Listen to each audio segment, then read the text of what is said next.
Muy buenos días, ¿cómo están? Pues muy contentos de poder estar aquí todos reunidos. Le damos una cordial bienvenida a nuestras iglesias que se encuentran en la Ciudad de México, que ya están conectados en este momento. Bienvenidos a casa, esperemos que también disfruten mucho de este mensaje, pero sobre todo, evidentemente, de la palabra de Dios que transforme sus corazones hasta allá. También le damos la bienvenida a nuestra iglesia en la ciudad de Mérida, les mandamos un abrazo. Sabemos que se están muriendo de calor allá, así que los queremos mucho. Nosotros estamos un poquito más frescos por acá. Y bien, el día de hoy vamos a continuar con esta serie titulada El Sermón de la Montaña, que hemos venido viendo durante ya varios meses, y nos encontramos prácticamente en la recta final. La próxima semana terminamos con la serie, pero hoy ya estamos prácticamente en los últimos versículos, ¿okay? Antes de empezar, vamos a ponernos en manos de Dios, vamos a orar. Querido Dios, te damos tantas gracias, Señor, porque a través de este impactante sermón de la montaña que predicó tu Hijo Jesucristo, nuestras vidas, nuestros corazones han sido transformados, Señor.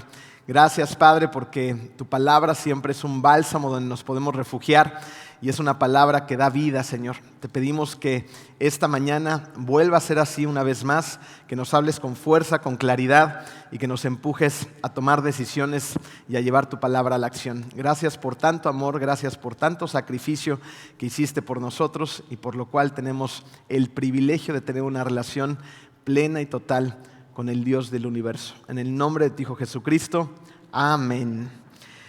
Era octubre del 2005. ¿Se acuerdan qué pasó en octubre en la península del 2005? Nosotros vivíamos en unos departamentos en la playa de Puerto Morelos, yo junto con mi familia, y ahí enfrentamos el huracán Wilma, el huracán categoría 5 que nos golpeó durante poco más de 70 horas, un huracán que estaba estacionado prácticamente encima de nosotros, y creo que muchos de ustedes sufrieron las consecuencias de la fuerza, de la potencia, del viento, del oleaje y pues de la naturaleza del propio huracán. Nosotros un par de semanas después regresamos a los departamentos de los cuales habíamos sido evacuados y nos encontramos con que el edificio donde vivíamos estaba ladeado. Lo curioso era que otros departamentos que se encontraban cerca de esta torre de edificios estaban en pie, muy golpeados, pero en pie. El nuestro fue el único que se tuvo que demoler. ¿Por qué sucedió esto? Porque los cimientos de ese edificio no eran lo suficientemente profundos y la fuerza del viento y de las olas golpearon una y otra vez hasta que el edificio cedió. Este mismo problema se encuentra en el mundo cristiano. Cristianos que abandonan la fe cuando llegan las tormentas de la vida. Es como si se desvanecieran como una pastillita efervescente, como un Alka-Seltzer. Un Alka-Seltzer lo pones en un vasito de agua y burbujea con mucha alegría, ¿no es así? Durante unos segundos. Y de repente desaparece, no queda rastro de la pastillita de Alka-Seltzer. ¿Por qué pasa eso con tantos cristianos hoy en día? Por la falta de cimientos profundos en la fe. Es por eso que Jesús, casi al final del Sermón de la Montaña, nos invita a considerarlo. Vamos a ver lo que Jesús dijo en Mateo 7, 24 al 27. Por tanto, todo el que me oye estas palabras y las pone en práctica, es como un hombre prudente que construyó su casa sobre la roca. Cayeron las lluvias, crecieron los ríos, soplaron los vientos y azotaron aquella casa. Con todo, la casa no se derrumbó porque estaba cimentada sobre la roca. Pero todo el que oye mis palabras y no las pone en práctica es como un hombre insensato que construyó su casa sobre la arena. Cayeron las lluvias, crecieron los ríos, soplaron los vientos y azotaron aquella casa, y ésta se derrumbó y grande fue su ruina. ¿Qué podemos aprender de estas palabras de Jesús? Vamos al punto número 1 en su programa. Para empezar, necesitas construir sobre la roca. Jesús está haciendo referencia a dos clases de constructores. Uno prudente que edifica su casa sobre la roca y otro insensato que edifica su casa sobre la arena. Como nos podemos dar cuenta, estos dos constructores se parecen mucho entre ellos, pero también se parecen a ti y a mí. ¿Por qué? Porque se parece a la gente que estamos aquí en la iglesia, reunidos el día de hoy. Estos constructores se parecían mucho, pues ambos constructores estaban también construyendo casas similares. Casas con puertas, ventanas, techos, paredes.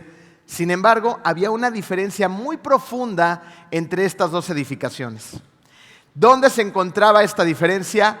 Debajo de la superficie. Y es lo mismo que pasa en nuestra vida espiritual. Nosotros hoy en este lugar podemos vernos muy parecidos, ¿no es así? Cuando llegamos a la iglesia, como que de alguna manera nos metemos en el mood iglesia. Entonces, la mayoría llegamos, empezamos a sonreír, nos sale lo buena onda, somos más corteses, educados, buenos días, buenas tardes, abrimos la puerta, llegamos, nos sentamos, nos levantamos para adorar, nos inclinamos para orar, ¿no? Y luego prestamos atención al mensaje y listo. ¿Se pueden dar cuenta cómo aquí todos nos parecemos bastante? Nos parecemos mucho. Sin embargo, en esta iglesia y en cualquier iglesia del mundo hay diferencias muy importantes que se encuentran en la base espiritual. Y construir sobre esa base requiere trabajo y mucho esfuerzo. Hace tiempo, cuando mi suegra todavía estaba en vida, ella era muy generosa con nosotros. Ella era la rica de la familia y nosotros los pobres, ¿ok? Entonces, en una ocasión, tuvo una grandiosa idea y nos regaló la construcción de la alberca de nuestra casa, que es su casa. Entonces, todos estábamos muy felices porque por fin íbamos a tener alberca. Llegaron una cuadrilla de albañiles, bien trabados, bien fuertes, así ya saben, con las venas marcadas, grandulones, espaldones, y trajeron consigo una herramienta muy poderosa. Trajeron un rotomartillo. Bueno, a mí el rotomartillo me llegaba a la barbilla. Ellos eran grandes, yo no lo soy. Entraron al jardín de la casa y empezaron a trabajar, empezaron a hacer el agujero donde iba a ir la alberca y empezaron a avanzar los trabajos. Aquí en Cancún, en la península de Yucatán, la piedra es durísima, ¿no? Entonces no es como en otros lugares de México, del mundo, donde empiezas a escarbar y hasta con una pala puedes hacer un agujero, ¿no es así? Aquí hacer un agujerito de 10 centímetros, vaya que nos cuesta trabajo. Entonces llegaron con sus herramientas, ellos trabajaban todo el día, iban en la tarde, y un buen día a mí se me ocurrió la maravillosa idea de querer impresionar a mi mujer. Entonces dije, ¿qué tan difícil puede ser hacer esto? ¿No? Tienen una herramienta, me puse mis tenis, bajé al rayo del sol, me puse una cachucha y les dije, a ver muchachos, préstenme el rotomartillo. Y empecé. Ellos no se veían así, ¿verdad? Ellos y yo brincaba todo. Bueno, Jennifer estaba desde la cocina viéndome muriéndose de risa, ¿no? Y yo quería aguantar y aguantar. Pasaron 10 minutos y no aguanté más. Y pregúntenle cómo le fue a mis brazos y a mi espalda. Semanas después. Construir sobre la roca requiere trabajo y mucho esfuerzo. Pero también es cierto que podrías construir sobre la arena, ¿no es así? Si a ti no te importa tanto tener una base firme, pues puedes encontrar un pedacito de tierra, colar un tanto de cemento y construir sobre él. Levantas tus paredes, pones tus ventanas, pones tus puertas, pones tu techo y puedes salir el día de mañana de la casa y decir, wow, mira nada más, la construí más rápido, más barata, más bonita incluso que la del vecino, porque el vecino se esmeró en llegar hasta los cimientos y mira cuánto dinero, cuánto esfuerzo le tomó y su casa no está tan bonita como la mía. Pero espérate a que llegue la tormenta, ¿no es así? Y ahí descubrirás qué edificación es mejor que la otra. Nosotros podemos ver que a simple vista estos dos constructores tenían muchas similitudes, ¿no es así? Pero en el fondo eran distintos, diferentes. Ahora, ¿qué significa construir sobre la roca? Esto significa construir sobre la palabra de Dios. Fíjense, en este momento todos nosotros estamos escuchando la palabra de Dios, nos estamos alimentando de ella. Y eso es parte del cimiento sólido para tu vida. Pero esto es solamente la mitad del asunto. Pon atención en la primera parte del versículo 24. Todo el que me oye estas palabras y las pone en práctica. Aquí está la clave. El que oye y el que las practica. Y esto es lo que separa a la gente que construye sobre la arena y a las personas que construyen sobre la piedra. Los que construyen sobre la arena son las personas que solamente la escuchan. Las personas que construyen sobre la roca son las personas que la escuchan y la llevan a la práctica. Santiago 1:22 nos lo termina de decir de una manera muy clara y contundente. No se contenten solo con oír la palabra, pues así se engañan ustedes mismos. ¿Se dieron cuenta de esto?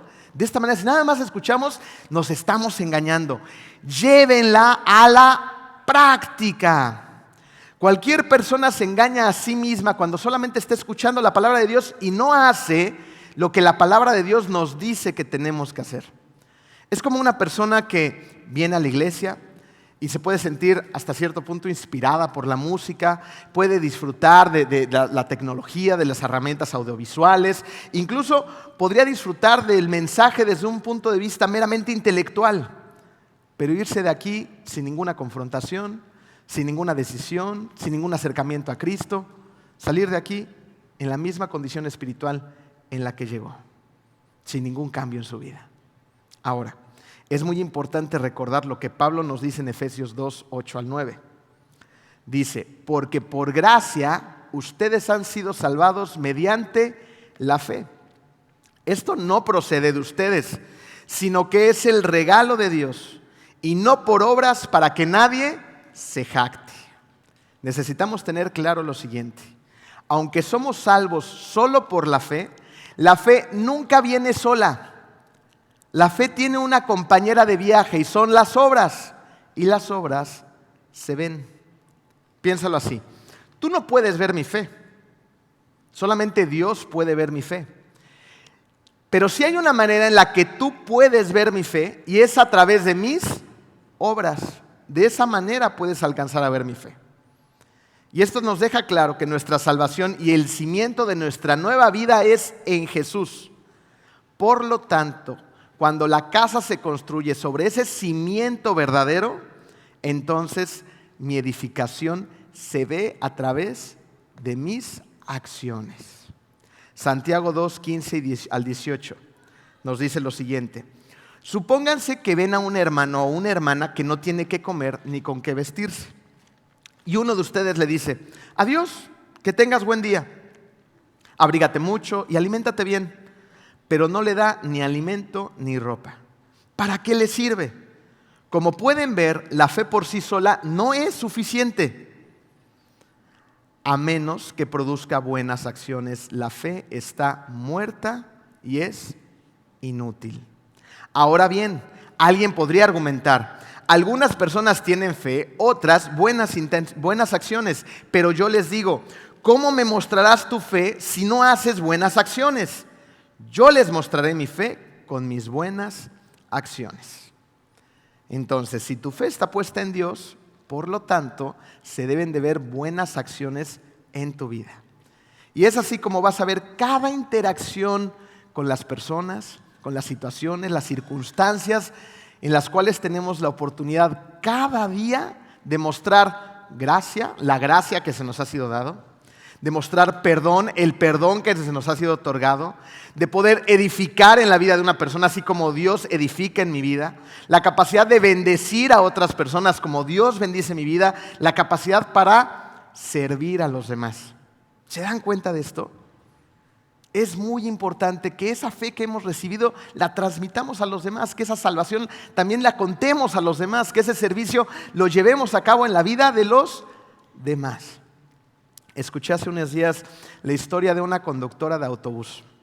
Esta conductora de autobús vivía en un pueblito relativamente chiquita en los Estados Unidos y un reportero un día de un periódico empezó a vivir en ese mismo vecindario y tomaba el autobús con frecuencia.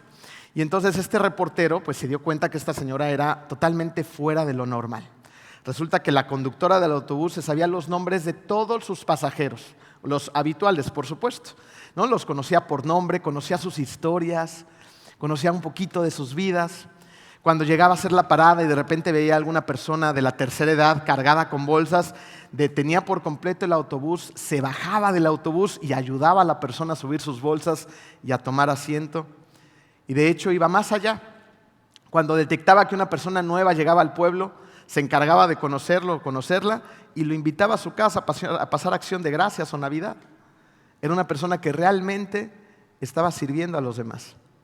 Cuando veía que alguien no tenía buen calzado o ropa aceptable, ella se daba la tarea de juntar la ropa o el calzado para poderlo proveer. Así que este reportero se dio a la tarea de entrevistarla. Dio con él, con el pastor de su iglesia, y llevaron a cabo una entrevista y le preguntaron: ¿cómo eres capaz de tener tan constantemente una actitud tan amorosa con los demás? Ella les contestó: mi misión empieza cada mañana a las 2:30 de la mañana. Dijeron: a ver, ¿cómo? Es que esa hora me levanto a orar. Oro media hora todos los días. Y le pido a Dios que Él me muestre las necesidades de los demás para que yo pueda reflejar su amor en la vida de los demás. Ella dijo: ese es mi ministerio. De esa manera ministro a los demás. ¿Cuál era su ministerio? Su trabajo. De esa manera ministra a los demás. Ministrar es cuidar a los demás a la manera de Jesús. Yo te quiero preguntar hoy, ¿cómo ves tu trabajo? ¿Lo ves solamente como una pesada carga? ¿Solo como un mecanismo para poder proveer a tu familia? ¿O pasas 8, 10, 12, 14 horas en ese lugar tratando de bendecir a los demás, tratando de llevar el amor y reflejar el amor de Jesús a los demás? Porque esa es la idea. La idea es que cada área de nuestra vida refleje el amor de los demás. ¿Cómo? Con buenas acciones. De esa manera se ve mi fe. Y de esa manera hay gente que deposita su fe en Cristo. Porque ¿de qué me sirve decir que creo en Dios si solamente me porto bien en la iglesia? Toda mi vida, todas las áreas de mi vida deben de gritarle al mundo que Dios es mi Señor, que Dios me transformó, que Jesucristo está haciendo una obra que no para cada día en mi vida y está en un proceso de santificación gracias a Él. Yo podría decir: yo creo en Dios, pero no amarle. Yo podría decir: yo creo en Dios, pero no obedecerle. Recuerden que los demonios también creen y tiemblan, dice la palabra. Los demonios reconocen que Dios existe y que Jesucristo es su Hijo, pero no le aman. No le aman, no lo obedecen, no lo siguen, lo odian. Jesús dijo: no todo el que me dice Señor, Señor, entrará en el reino de los cielos, ¿recuerdan? Sino aquel que hace la voluntad del Padre. Debemos rendir nuestras vidas a Jesucristo. De lo contrario, nuestro creer será solamente intelectual. Podemos ver un claro ejemplo en la vida de Abraham. En la vida de Abraham podemos ver que su fe era real. Fíjense, en Génesis 22 vemos que Abraham está dispuesto a ofrecer a su hijo Isaac como sacrificio a Dios. Esto lo platicamos en el mensaje de Pascua, en el último sacrificio. Pero en Génesis 15, varios capítulos antes, la Biblia dice que Abraham creyó a Dios y esto se le reconoció como justicia. La confianza de Abraham en Dios se convierte en el motivo de que Dios lo considere justo. Y justo ante los ojos de la Biblia es vivir para hacer la voluntad de Dios y permanecer fiel a Él, serle leal. En Génesis 15, Abraham le creyó a Dios y esto se materializó 30 años después, en Génesis 22, cuando ofreció como sacrificio a su hijo Isaac. Abraham creyó en Dios y le creyó a Dios. Y de esta manera pudo ver sus promesas cumplidas en su vida. Así que si tú quieres construir sobre la roca, no solamente tienes que escuchar. Escuchar es una parte del proceso. Tienes que llevar a cabo la palabra de Dios en tu vida. Vamos al punto número 2. Debes estar listo para enfrentar la tormenta. El versículo 25 dice: cayeron las lluvias, crecieron los ríos, soplaron los vientos y azotaron aquella casa. Con todo, la casa no se derrumbó porque estaba cimentada sobre la roca. Y en el versículo 27 vemos que le pasó exactamente lo mismo a la otra casa. Llegaron los vientos, los ríos crecieron, ¿no? Y todo esto azotó aquella casa. Pero esta se derrumbó y grande fue su ruina. Mateo 7 dice que la tormenta cayó sobre ambas casas. Déjame hacerte una pregunta. ¿Ser salvo significa que ya no habrá tormentas en tu vida? Todos sabemos la respuesta. Todos los que somos salvos estamos, hemos o estaremos, o las tres, experimentando tormentas o huracanes categoría 5 que se estacionan en tu vida durante más de 70 horas, días o meses, ¿no es así? Podemos ver cómo las tormentas llegan y nos dan una arrastrada de aquellas, aunque seamos salvos. Dios no nos salva para librarnos de las tormentas, sino para librarnos del poder del pecado. Para eso nos salva. Y es ahí donde podemos encontrar que las tormentas incluso pueden ser buenas para nuestra vida. El pecado evidentemente nunca lo es. ¿Qué es lo que harán esas tormentas en ti? Fíjense, ¿qué hizo Wilma en ese edificio en el 2005? Lo que hizo Wilma en ese edificio fue golpear con tanta fuerza a través de las olas, que las olas fueron arrastrando la arena que cubría los cimientos de esa edificación, ¿se dan cuenta? ¿Y qué pasó? Que los cimientos se asomaron, se dejaron ver. Se podía ver lo que había debajo del edificio. Y lo que había debajo de ese edificio no era lo suficientemente sólido ni fuerte. Era cuestión de tiempo que ese edificio se diera. Gracias a Dios se dio cuando no había personas adentro de él. ¿Cómo se ve reflejado esto en tu vida? Cuando llegan las tormentas de la vida, se van a salir a relucir los cimientos que hay debajo en la base espiritual. Ahí es cuando uno explota, cuando uno revienta, cuando uno se aleja de Dios, cuando uno muchas veces se aleja de la iglesia en lugar de hacer todo lo contrario, en lugar de correr a Él, de abrazarle aún con más fuerza, de rogarle, de pedirle, de orarle todo el tiempo y sin cesar. Cuando estamos construidos, nuestra base espiritual sobre la roca, nuestra edificación no se va a tambalear, permanecerá. Romanos 8:35 nos dice: ¿quién nos apartará del amor de Cristo?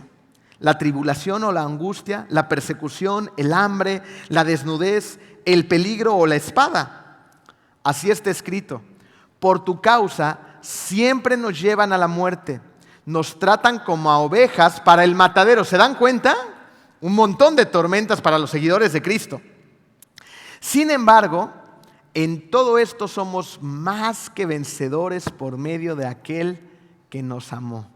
Pues estoy convencido de que ni la muerte, ni la vida, ni los ángeles, ni los demonios, ni lo presente, ni lo porvenir, ni los poderes, ni lo alto, ni lo profundo, ni cosa alguna en toda la creación podrá apartarnos del amor que Dios nos ha manifestado en Cristo Jesús, nuestro Señor. Nada podrá apartarnos de nuestro Salvador. Nada, ni ángeles, ni demonios, ni poderes, ni el pasado, ni el presente, nada. Somos de Él, le pertenecemos y tenemos un Padre amoroso, poderoso, que está aquí con nosotros el día de hoy. Sin importar la tormenta por la que estés pasando, por lo que hayas pasado, la que vendrá, puedes tener la certeza absoluta de que tienes un Padre poderoso que te está abrazando y protegiendo con todo su corazón, con toda su alma y con su propia vida. Es el Dios creador del universo. Ese es tu Padre celestial y muchas cosas más. Ahora, ¿por qué algunas personas que asisten a la iglesia entonces se dan por vencidas? ¿Por qué hay tantas vidas derrotadas dentro de la iglesia? ¿Por qué hay tantos matrimonios colapsados? ¿Por qué hay tantos hijos perdidos? ¿Por qué hay tanta gente en la iglesia que se deja arrastrar por aquellas tormentas? Pues porque han construido su casa sobre la arena, no sobre la roca firme que es Jesús. 1 Corintios 3:11. Porque nadie puede poner un fundamento diferente del que ya está puesto, que es Jesucristo. Hay hermosas familias que vienen a la iglesia.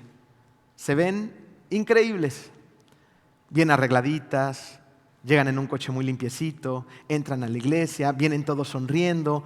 De hecho, hay muchas de esas familias que podrían estar sirviendo incluso. Pero de pronto los problemas llegan, las tormentas azotan y dejan de la iglesia, se alejan de Dios, se alejan de sus hermanos en Cristo. Y ahí es cuando vemos hermosas casas bien pintadas, muy bien decoraditas, pero sin un fundamento sólido. Por eso cuando llegan los problemas, abandonan la fe.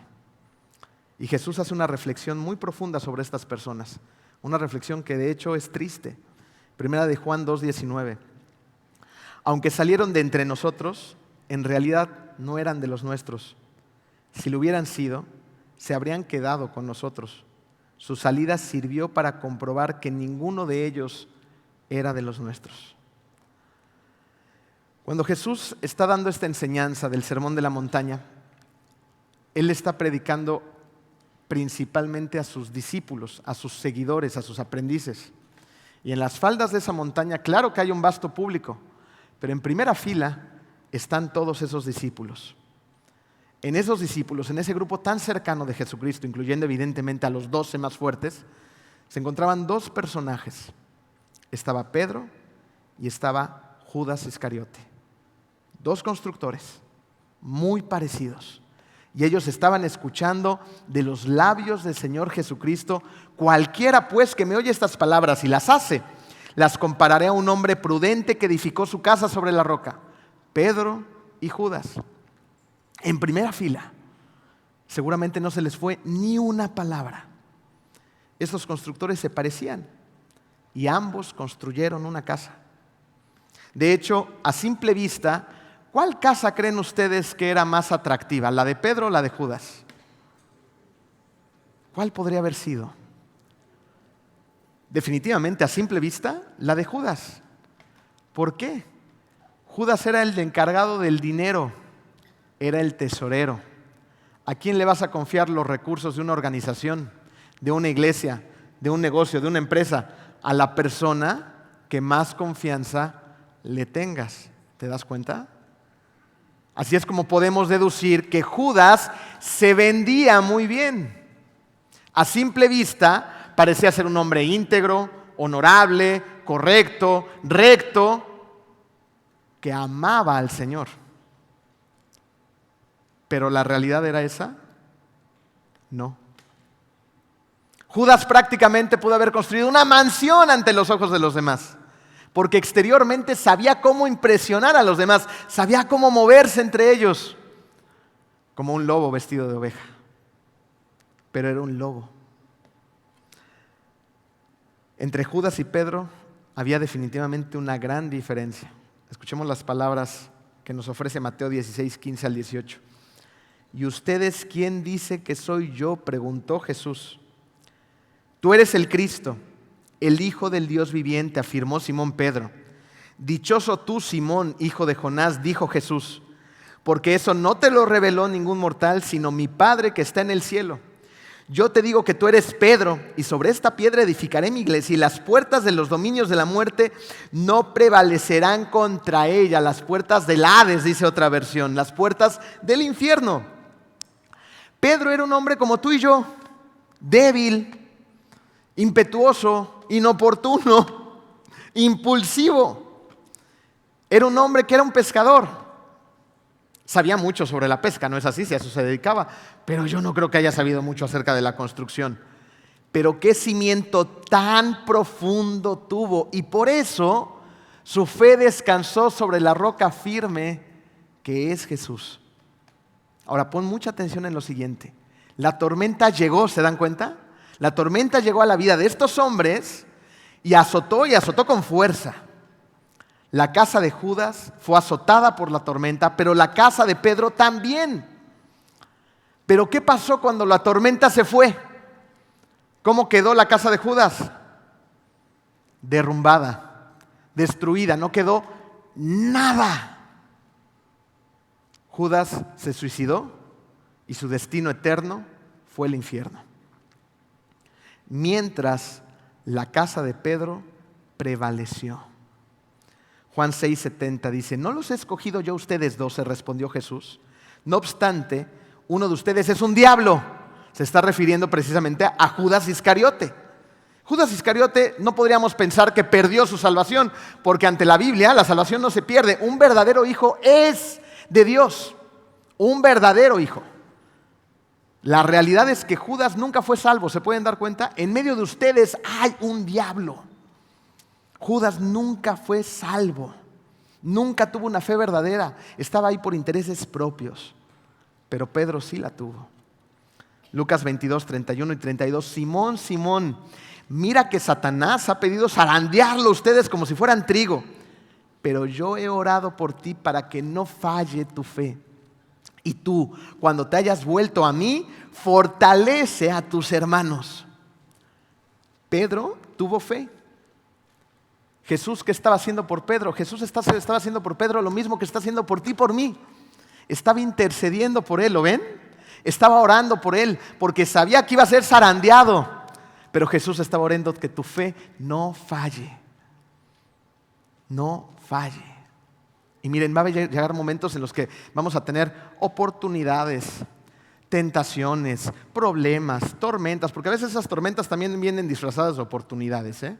No veamos todo tan dramático. Y en esas oportunidades muchas veces pecamos, porque los cimientos de nuestra vida espiritual no están sobre la roca, sino sobre la arena. Y cuando vemos formas de escaparnos, de tomar un atajo, de no hacer lo correcto, nos damos cuenta sobre qué estamos construyendo. Sobre la arena. ¿Esto quiere decir que tengamos que ser cristianos perfectos? De ninguna manera. Pedro se equivocó. Pedro negó a Jesús, ¿cuántas veces? 3 antes de que cantara el gallo. Pero a diferencia de Judas, Pedro fue a buscar reconciliación con el Padre, se arrepintió y lo fue a buscar a él. Y Judas huyó y se fue a matar a sí mismo. Esa es la diferencia. Hay una diferencia muy profunda. ¿Con quién te asemejas más? Y estas son cosas bien delicadas porque nadie quiere ser un Judas, ¿verdad? Todos nos queremos parecer más a Pedro. Pero si en medio de los 12 discípulos había un Judas y veían y convivían y veían los milagros de Jesús todo el tiempo, pues ¿qué esperar de nosotros también? Somos tan humanos como Él. Entonces, cerciorémonos de dónde está construida nuestra edificación. Probémonos a nosotros mismos a través de las circunstancias cada día que nos ofrece el Señor para edificar hacia la vida eterna, no hacia tratar de tomar atajos fáciles en esta vida temporal y carnal. ¿Dónde está nuestra base? Pregúntate hoy, ¿mi fe está en la roca que es Cristo? ¿Realmente ahí está mi fe? Porque todo lo demás son arenas movedizas. Jesucristo quiere tocar tu corazón. ¿Para qué? Para transformar tu vida en la tierra y transformar tu destino eterno. Si aún no tienes esa seguridad, ¿qué esperas? Toma esa decisión ya. Vamos a orar. Querido Dios, qué poderosas y qué impactantes son tus palabras, Señor. Cómo a través de una ilustración acerca de 2 constructores nos puede enseñar y mostrar tanta verdad esta mañana, Padre. Te pedimos, Señor, que tú pongas todo lo que necesitamos dentro de nosotros, porque no lo tenemos, Padre, para construir y edificar sobre la roca que es Jesucristo. Háblanos constantemente a través de tu palabra. Haznos personas disciplinadas en el Evangelio, Señor. Personas que realmente te amen, te busquen, tengan sed y hambre de ti. Para que cada día te busquemos con esa pasión que nos llamas a tener, Señor. Que no seamos cristianos escondidos atrás de una edificación para que nadie nos vea, sino todo lo contrario. Que nuestras obras hablen acerca de ese hermoso regalo que tú nos diste por medio de tu sacrificio de tu Hijo Jesucristo en la cruz, Padre.